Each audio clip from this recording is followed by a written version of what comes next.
Let's start with Jimmy Butler because you say you're not a believer in them. Bro, he looked okay. Like he's getting to the free throw line. He's getting downhill.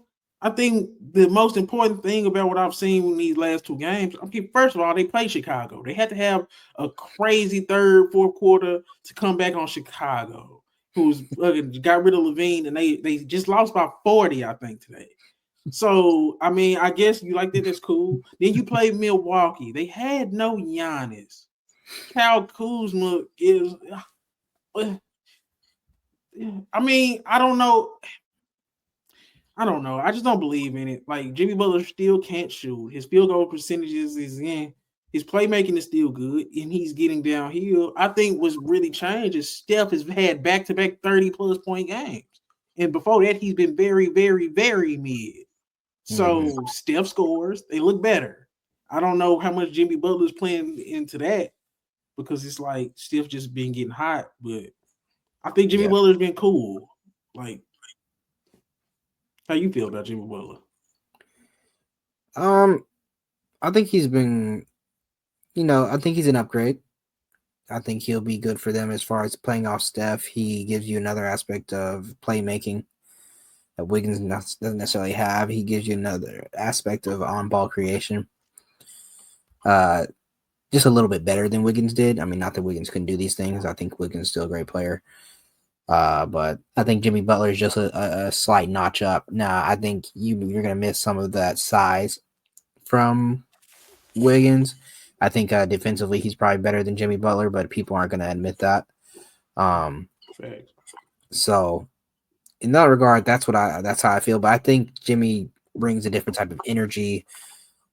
He definitely helps, yeah, by getting to the line and being able to take more responsibility on offense, take some of that pressure off Steph to be able to do some things. But I think this is going to elevate the Warriors ever into contention? No, not ever. That's basically what I'm getting into. Did he raise their ceiling just by bringing him in? No. Okay, that's like let's just keep it real. Like Jimmy Yeah. Butler, if we was grading him because he had 25-point game, he had a 20-point game. If we was grading him, what would you like? What would you grade him just for the two games? A little B. I'm giving him a B. B. Like that sounds about right. Jimmy Butler is not changing a life, and he's gonna cost a pretty penny, and he's old as Mhm. hell too. Yeah. So it's Yeah. like, eh. So we give him a B. Who you want to go over next? I'll talk about Zach Levine. Um, why you don't feel good about that? Oh, it is because, bro, I like Honest. Zach Lavine. I really Hmm. do. But it's like you are an offensive player. You are to me right now. Well, how I look at Zach Lavine is like how people like a lesser version of Kevin Durant. When Kevin Durant, everybody was just like, oh, he's just an offensive specialist. He just come in as a mercenary. I felt like Zach Lavine could have been a lesser version of that. You bring Zach Lavine in and only expect scoring, buckets, catch and shoot, like transition. He's only giving us buckets, man. And I feel like that is not what Sacramento needed. It's not what Zach Lavine needed. But I guess he's been okay. What do you feel? Yeah, he's been okay. I just done. I mean, I didn't want him to go here. I think he could have gone in a lot of different places, and it would have been more interesting, more exciting, and better for him. But he went to Sacramento. Okay, so um, that's basically how I feel about it. I wish he could have got to somewhere where like he could have shown off more of his offensive showcase. He's not bad, he can play off DeRozan quite well. Sabonis can throw lobs to him, and play make for him, get him in catch and shoot situations. But he's probably going to need to be in a situation where he can get the ball a little more too, because they got Malik Monk doing those duties right now. DeRozan, the ball will kind of slow down when he has the ball in his hands, and then Sabonis is trying to do his facilitating thing. So like, where does that leave the ball being in Zach Levine's hands? And they're not running the offense necessarily through or for Levine. So it's kind of like he's a nice piece you have, but they didn't necessarily need him. So they are 2-2 with them. He had 13 points, 22 points, 22 points, 17 points. His field goal percentage has been kind of really ass. 3-point shoot percentage has been really bad. I Yeah, agree with what you said. It's like you don't bring in a guy like this and he's third, fourth fiddle. He's been getting the field goal attempts, but it's just not the same. Like it is just not the same. If we was yeah. grading his performance, what would you give it? It's like a C plus. I give it a C minus. I efficiency is what is your ticket. I think efficiency is what Zach Lavine is what I would sell him on, and that he ain't been efficient, bro. No. And it's like the type of player you are defensively, rebounding wise, playmaking wise, you got to be efficient because you hardly don't bring too much else to the game. Yeah. No, I agree with you. And I definitely was. I agree with you. I wanted to see him just in a different situation, bro. Like an all offensive player went to an all offensive team. Yeah. Literally, Sacramento have no two-way players. So, No. okay. Could have been some. Yeah, could have been better, but yeah. Who you want to go to next?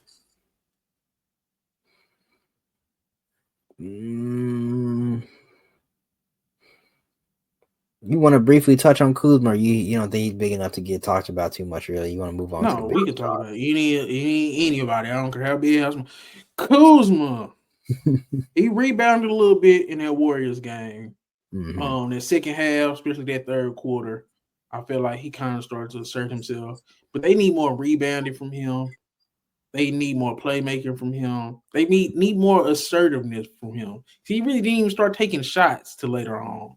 Yeah. That first game, it just was kind of bad. He shot horribly, and especially with no Giannis. It's kind of like you damn near asking him to be the second guy today, and he's already coming in. But he's he really looked like he's 6'11". Yeah. And it's just like you too big, too skilled to just. I don't know. Kuzma, I'm not feeling it. How you feeling about it? I say I like the move. I think he can give you some juice offensively. I like the way he can he can play off the ball by doing by cutting, catch and shoot kind of. But I also like the fact that he can kind of give you some pull up action from the three on the ball as well. It just depends on what kind of Kuzma am I getting. You would think that he could also help out with just being a bigger body as far as rebounding and things like that, and just being a bigger body for defense. But I need to see more from Kuz. I need him to see, like you said, be a little bit more assertive. You want it out of the Wizards. You want it to get to more of a winning situation. You're in it, so it's time for you to start contributing and put your foot down and put your impact on this team. Do you think it's like him not being able to play with Giannis that it's kind of like look way different than what it's going to look like? I think, yeah, definitely playing off Giannis will look a little different. He can be able to get out and run and transition a little more with Giannis as well. Get to the corner and fire off threes, or or get ahead of the defense and put layups, dunks, things like that. And then also playing. I mean, maybe doing pick and rolls with Giannis, just depending on how much ball handling responsibilities they want to give him. It just depends. So, I think he can even play off Giannis post ups. He can cut to the basket and things like that. Like, I think there's a lot of interesting things that Kuz can do offensively for you.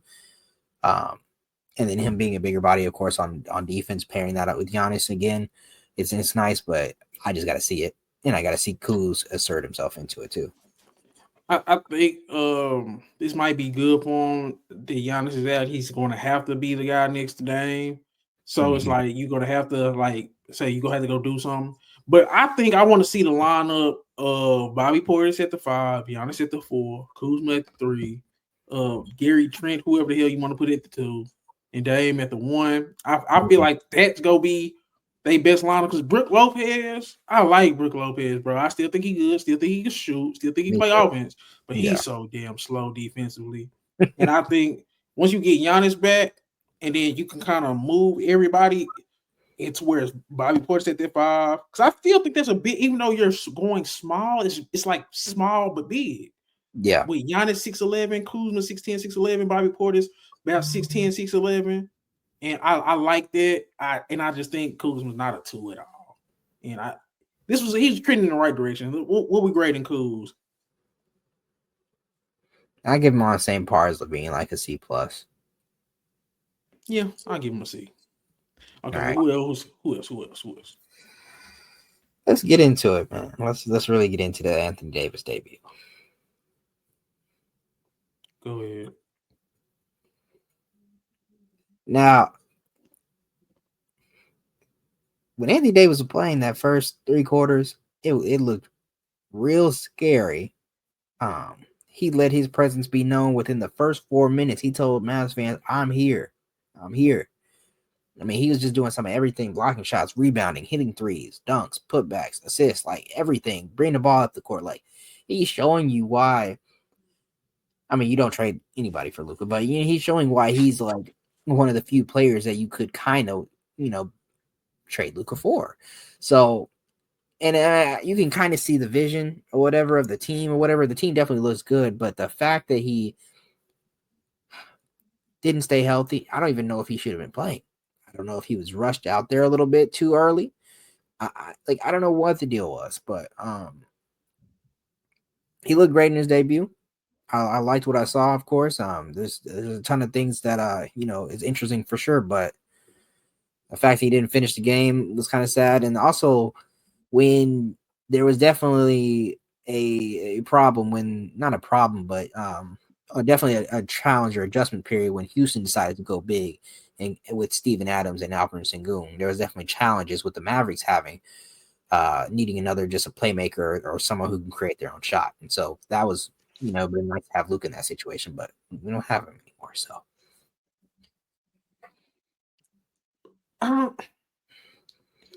I think, I mean, there's really nothing Anthony Davis could have did in his debut. I'm glad he came out how he came out, but then how he left was so crazy.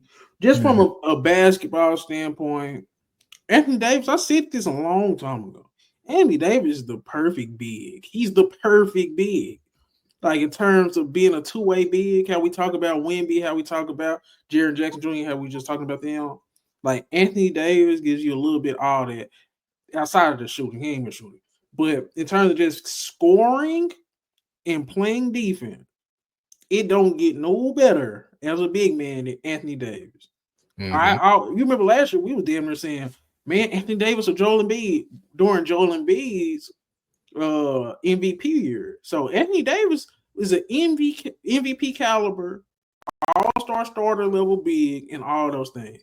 Yeah. But his debut, you got everything from his debut that you get out of Anthony Davis. He looked great, but he go get hurt. Yeah. I don't know. This is the Mavericks got the full Anthony Davis experience in just 4 minutes. So, or not 4 in 3 quarters. So it's quite interesting. He's not. I don't know how long he'll be out. I mean, I don't think he'll get the season-ending surgery. I think they're gonna just do a cautious rehab with him. I've heard that was the case. The season-ending surgery would just help fix it a lot better, I guess. But what the hell is an abductor? What is that? What is that?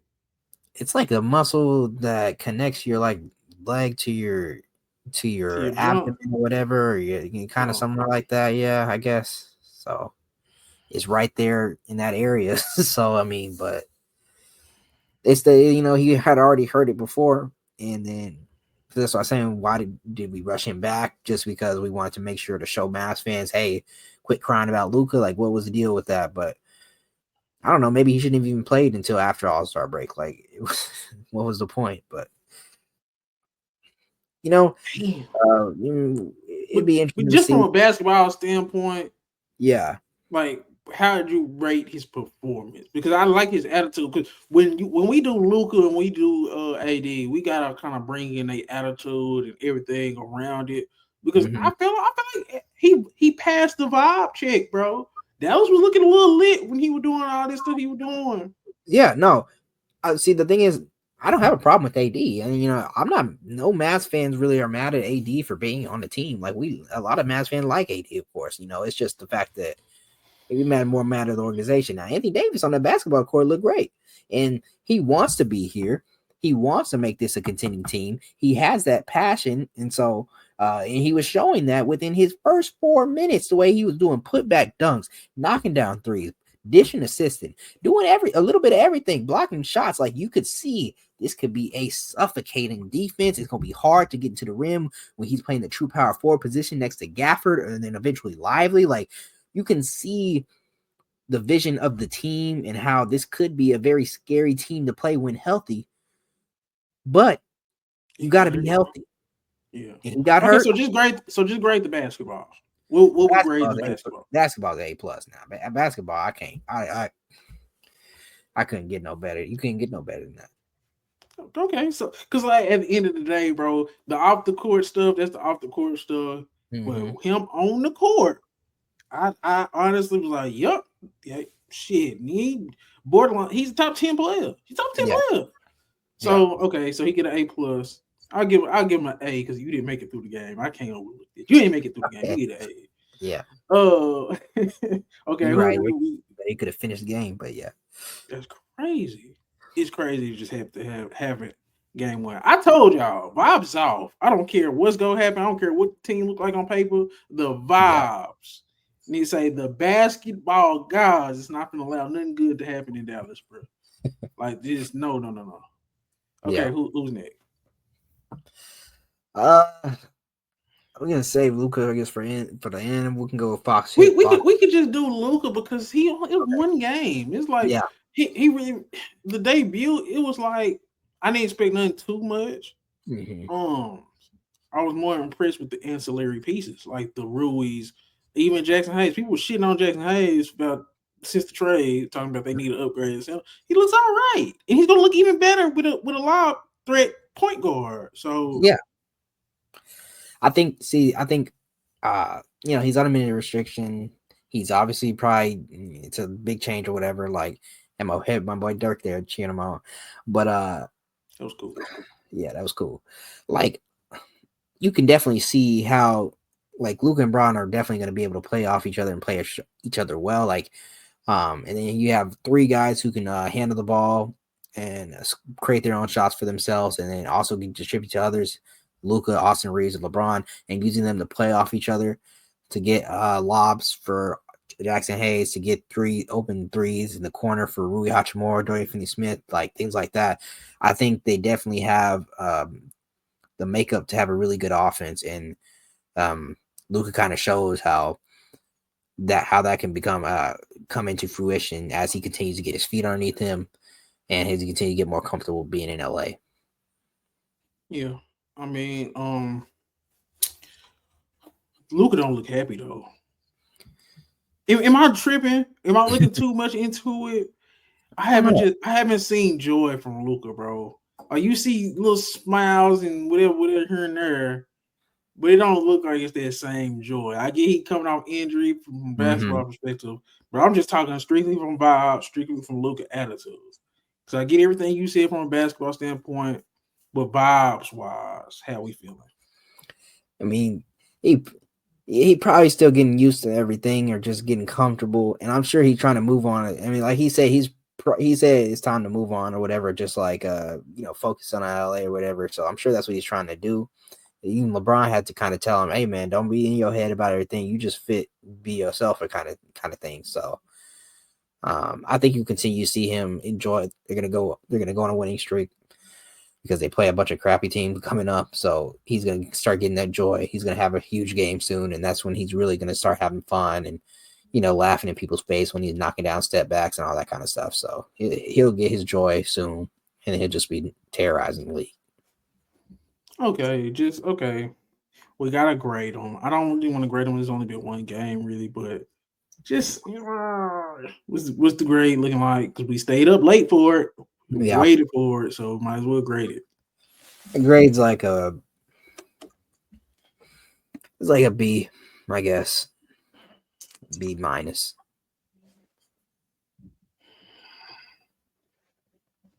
I'll give it a C plus. All right. Luka, you got to crack 20 points in your debut as a Laker, bro. Yeah. I'm sorry. I just feel like that is not too much to ask. Against the Jazz? Yeah. But whatever. Any other people that got moved around? Andrew. Oh, I did want to talk about Andrew Andrew Wiggins. Wiggins and those guys.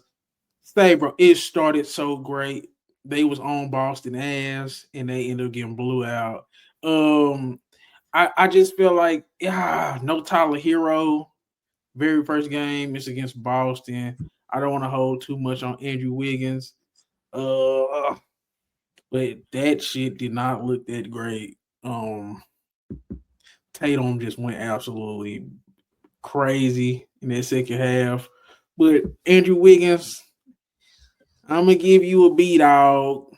I'm gonna give you a B dog. I really want not. I gotta give you a C plus. Let me make sure because I remember I was watching some of that game, but let me see the actual stats. Mm-hmm. No, you went 3 for 12, 11 points, 5 assists, 5 rebounds, blocking a steal. Now I'm gonna give you a C, just a straight up C, dog. Yeah, that's hard. I'll probably roll with you on that. I like the return of getting Wiggins, and I like the fact that he can be in Miami and kind of not build around, but he can be one of their core guys. One of their go-to guys as far as scoring, playing off Hero, and Bam, I guess. So I think, and then he fits into the Heat culture, hopefully, as far as being tough defender, and just consistent kind of guy. No nonsense really. So I like the fit a lot. And then I like what they're getting back for Jimmy Butler. I think he'll fit in well with them. He could probably average 20 points with them pretty easily. So I like what I'm saying. Debut, I give it around C minus, C plus, whatever. But it'll be a good. I think they'll feel like winners of this trade going forward in the future. Okay. Anybody else that debuted? It could be. I think Deandre Hunter. He was like 3 for 4 from 3. They beat the hell out of Timberwolves. So yeah, I guess that's cool. I think he fits in so well there. Like he's going to be a nice 3-and-D player who has athleticism to kind of do some more things for them as well. He's definitely an upgrade from Caris Levert. Thank you, Caris Levert, Terence, Mann.